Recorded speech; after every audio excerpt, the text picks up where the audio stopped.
Here it is. It's been a year since his father succumbed to COVID-19. But for Sean Troy, the pain is still raw. That's why I don't visit the grave. Real emotional.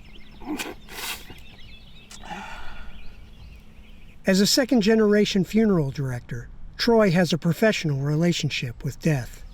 But no one is immune to grief. I just never envisioned myself looking at my father's nameplate, tombstone, or anything. I knew it would come, but I never thought it would be this soon. The coronavirus pandemic has had a disproportionate impact on the Black community. It has also taken a heavy toll on those who provide the final service to that community. Harry P. Close of the National Funeral Directors and Morticians Association says the disease has claimed around 130 of his colleagues, not counting support staff. He says African American funeral tradition has much to do with it. We are more celebration, no disrespect to my colleagues across the country. We're more, I should say, intimate more because of our cultural base.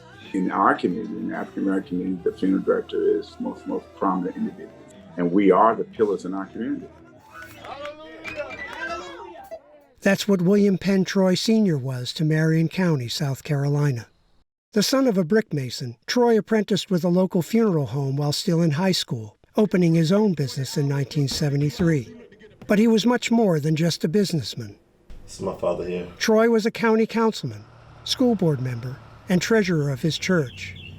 The Troys have buried 3 generations of Betty Reeves' family, most recently her brother, Ernest Godbold, who died of cancer. But Penn Troy was also there when the family needed money, or when Reeves needed a job. He was there for you whatever you was going through. That dedication to his community put him in harm's way.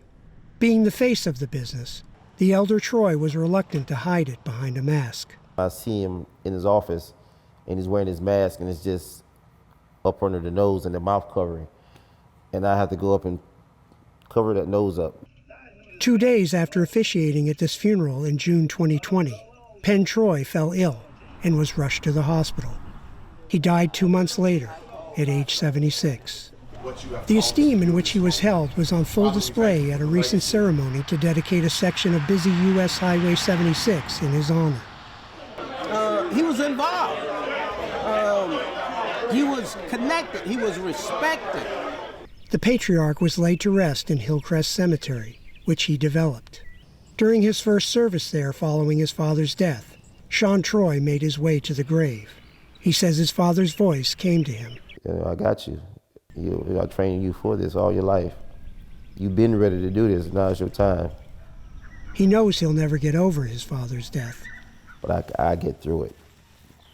Alan Breed, Associated Press, Mullins, South Carolina.